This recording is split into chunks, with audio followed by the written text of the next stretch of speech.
people love to resonate with humans. Companies are great and logos are amazing, and there are a lot of awesome companies out there. People are on their feed, they're scrolling, whether it's Instagram or LinkedIn or whatever, and not every single person is, but a lot of people are. Right. And I think it's a way to see consistently, be out there, visible, and I think consistency is the key with visibility. It personalizes who we are. It's not just some cold logo that's out there. You've got all these folks that are up front and center that are promoting the brand. For somebody that maybe is worried about saying the right thing or getting started, what would your advice be to them? Just give it a try. Just keep swinging. Sometimes it can feel a little overwhelming or a little embarrassing to just keep throwing yourself out there. It takes that consistent effort to make an impact in that space. And there's a whole lot that I'm still learning with it. It's all trial and error. Yeah. Welcome to the Grit Blueprint Podcast, the playbook for building unmistakable brands that grow, lead, and last in the built world. I'm Stephanie Couch, the founder of Grit Blueprint, and I'm a lifelong building industry insider. I was raised here, built my career here, and now my team and I help others win here. The truth is, you can be the best option in your space and still lose to someone else who simply shows up better and more consistently. Each week on the Grit Blueprint, I'm going to show you how to stand out, earn trust, and turn your brand into a competitive advantage that lasts. If you're ready to be seen, known, chosen, and become unmistakable, you're in the right place. Let's get started. Thank you for joining me on the Grit Blueprint Podcast. I'm your host, Stephanie Couch, and I'm here today with Gabe Arnold. We're here at the Do It Best Market in Indianapolis. Welcome to the show. Thanks for having me. I'm excited to talk today. We've actually been working together on some stuff for the last year and a half, and lots of exciting things happening in the world of Do It Best LBM right now. Pretty wild. This year has been a big year for you. You actually got a big promotion this year to a Northeast LBM regional sales manager. Right. Tell me about that.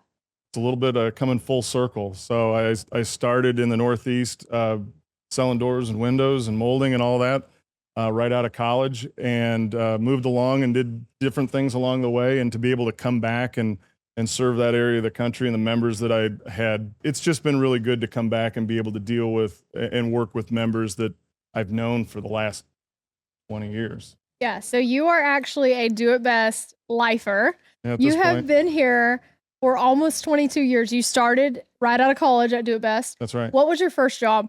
Yeah, it was just as a Millwork Account Executive. Yeah. So, back then we were quoting windows out of, a catalog that was 4 inches thick. Yeah. And I absolutely loved it. Spent 8.5 years there before I moved into the lumber department. I love millwork. We could probably do the whole episode here on the love of millwork because I'm a nerd for it for sure. You've done a lot of different things, though, throughout your career here. Yeah. And it's pretty exciting to work somewhere for that long, but be able to do so much. And the members, like you said, are the best part. Tell me a little bit about how you get to work with members and what this role looks like in your day-to-day. Well, for me on a day-to-day now, it's leading a team that's focused on it. It's really cool because I've got the millwork background. The only thing that I haven't sold in the LBM division up until this year was roofing and drywall. Yeah. And so I've sold a truck or two now at this point, which was kind of fun. I've been able to check that off. Yeah. But it's leading a great group and developing. I would say we've probably got the greenest group of traders in the Northeast compared to other regions. But man, those guys are awesome. They're just they're sponges and all have great sales backgrounds, but they're newer to lumber and building materials. And having had the experience, somehow I became the old guy in a hurry. And funny how that happens to us, right? I mean, I remember being the young buck too that knew nothing, and now I'm the old lady. It sucks. Actually, when I started, it took them 10 years before they hired somebody younger than me. Wow. And now here we are with a group of them that it's pretty exciting to see what they are going to do in the years ahead. I really believe it. They're the next wave of great leaders that we've got. Yeah, and it's fun to see the hunger that some of these people have and the curiosity. They're not afraid to figure it out, which is always fun. I know with my team, I've got some really awesome people on my team, and being able to watch them take things and do it themselves and do it better than I could do it, For sure. it's like the most joyous moment when you're like, wow, I hate doing this thing that you absolutely love and you're amazing at. Yep. Go do it. It's Couldn't agree awesome. more. Yeah. Yeah. The teamwork and the talent that goes into an exceptional, high performing team, I don't think that can be underestimated how No. important it is in a company. How do you think that your members, you guys are doing a lot of things for people. If you could say something that maybe people don't know about specifically the Do It Best LBM team and what you offer and how you go to market and help people that are members and dealers, do that with people and what maybe are people missing that they don't know about? Well, I would say there's a lot of solutions out there that we can provide, and just being consultative to what the industry has to offer. I don't want to make it sound negative, but I mean, there's a lot of smaller dealers that, with the support of Do It Best, they can play above their weight. Yeah. So I mean, I've seen, since stepping into this role, we've had some folks that have started buying for one reason or another from different distributors, and in the Northeast, there's distributors everywhere. Mm-hmm. There's sources for smaller quantity buys everywhere, and they're worried about, in some cases, paying 1% or 2% more by working with us. But the thing is that they might be buying 40% of a truck of dimensional lumber with another 30 to 40% of a truck of plywood with a couple units of drywall on it, Mm-hmm. buying it from a distributor, and they're doing that 2, 3, 4 times a month. Whereas if they partnered with us, whether it's through a reload purchase or something like that, they could buy a truck of OSB, a truck of plywood, a truck of dimensional lumber, and save well more than that 1 or 2%. Right. But they just have to get more interactive with us, and vice versa, to kind of discover some of those opportunities. Consultative selling is one of the big things that you guys are really honing in on, Yeah. and you're helping members win with that. It's the best thing because you're reducing friction for them, and then they can reduce friction for their contractors. They can reduce friction for the homeowners that are coming in, and you offer a range of products. One of the things that I think is the biggest advantage that you offer is partnerships. We have here in the market some LBM Gold sponsors that are really your Hallmark partners, but you have a lot of Absolutely. partnerships. Talk to me a little bit about that. I mean, those vendors that are supporting us at that level are integral partners in our process. Culpeper Wood Preservers is one that I go way back with, Mhm. when I handled the treated lumber category, and those guys, I mean, God love them. Every time we ask them of something, the answer is always yes. Yeah. I mean, they do a heck of a job for us, and all of those gold sponsors are in that vein, and everybody can use partners like that Yeah. up and down the line. Partnerships are really the best thing in business, and I've really enjoyed having a partnership with somebody like Do It Best, especially the LBM division. We've been working so closely together, and one of the things that we've been partnered up on is actually you have been working a lot posting on LinkedIn and social media. Yeah. So I want to talk a little bit about how you think the changes and how people go to market and what's important in the business today. One of the things is being visible on different places like LinkedIn. Why do you think that's important? And why have you started investing time in it?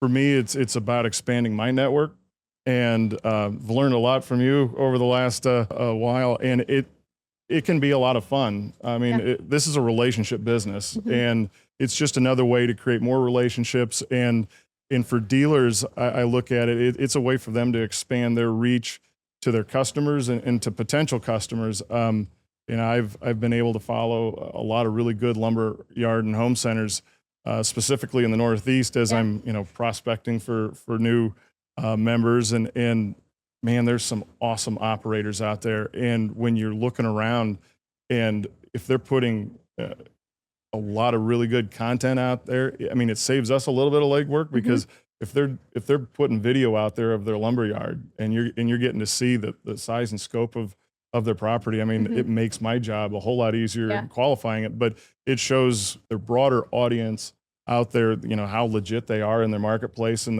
the type of power that they bring. Yeah, and it also is a great way for the people that are in the business to start to build brands. People love to resonate with humans. Yeah. We companies are great and logos are amazing and there are a lot of awesome companies out there. But what we really love as humans is other people. And I think that we have a limited amount of time to go to a place in person to see them at an event like this. I mean, sure, this happens twice a year. It's an incredible 4 or 5 days. But what happens every day of the year is that people are on their feed, they're scrolling, whether it's Instagram or LinkedIn or whatever. And not every single person is, but a lot of people are. Right. And I think it's a way to see consistently be out there, visible. And I think consistency is the key with visibility. I couldn't agree more. And for some of the businesses out there like Do It Best, I mean, it personalizes who we are. I mean, it's not just some cold logo that's out there. You've got all these folks that are up front and center that are promoting the brand and each other and supporting each other. And it brings that down to a more human level that I think is very personal from that standpoint. It's neat to see because not everybody's like that. I love it. And here we are filming this. Yeah. So there will be some LinkedIn posts, I'm sure, from this. This episode of the Grit Blueprint podcast was sponsored by Do It Best Group. Do It Best Group is the largest co-op in the world, and they help independent hardware and lumber yards all over North America win. Do It Best offers services, products, and people that can help you win long term. They are the champion of independence. For somebody that maybe is worried about saying the right thing or getting started, what would your advice be to them? Just give it a try. Just keep swinging. Yeah. It's something where at first it's a little, I don't know, sometimes it can feel a little overwhelming or a little embarrassing to just keep throwing yourself out there. But it takes that consistent effort to make an impact in that space. And, there's a whole lot that I'm still learning with it. It's all trial and error, but before you know it, there's a lot of connections made and a lot of impact along the way. Well, and in B2B, you're not going to probably get 10 million, likes or followers. You don't need that. Right. If you sell one $20,000 door package or one $200,000 custom home package because of a post, because they saw you, it's worthwhile. And that can happen. That's happened to me and a lot of our customers because people are on there. So it's not about going viral, especially not in our niche, you know, but who knows? You could go viral. I mean, I think some of the customers, Sullivan's Hardware, I think has a post that had like 18 million views or something on it. Those guys are awesome. Yeah. He's a riot though. Yeah. He's basically a comedian that sells hardware and building supplies. So I love it. The last few years has been kind of a wild ride with products. Obviously during the pandemic, everything was crazy, but it lasted way longer than that. There's been shortages, there's been now tariffs, there's been a lot of challenges. How do you see that being actually an advantage for people who are working with Do It Best? How do you help people get through those challenges?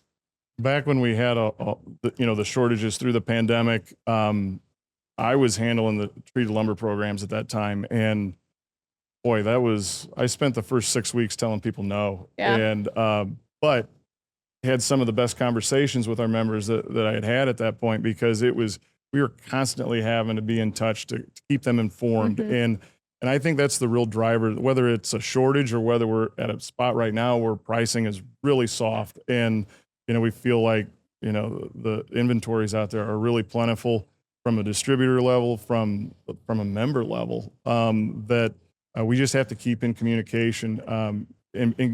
In either direction, we have to get creative to keep things moving. And that was the hardest part through the whole pandemic was, we did a lot of stuff that we had never done before. And we're really in that, Do It Best and True Value.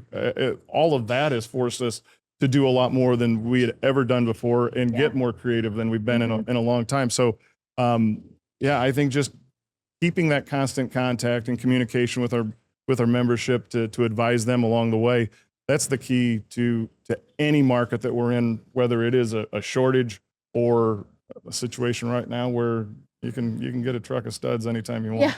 Yeah, you never know. It's usually feast or famine. That's what my dad always used to say in the lumber business. But it is good to have those partners that are keeping tabs very closely on what's happening, and you don't have to necessarily read all of the updates because you guys are doing it for them. Well, I want to end this with one final question. So if we actually sat down in 5 years and we're talking and we're having a conversation, we'll hopefully look exactly the same as we do right now. That's for sure.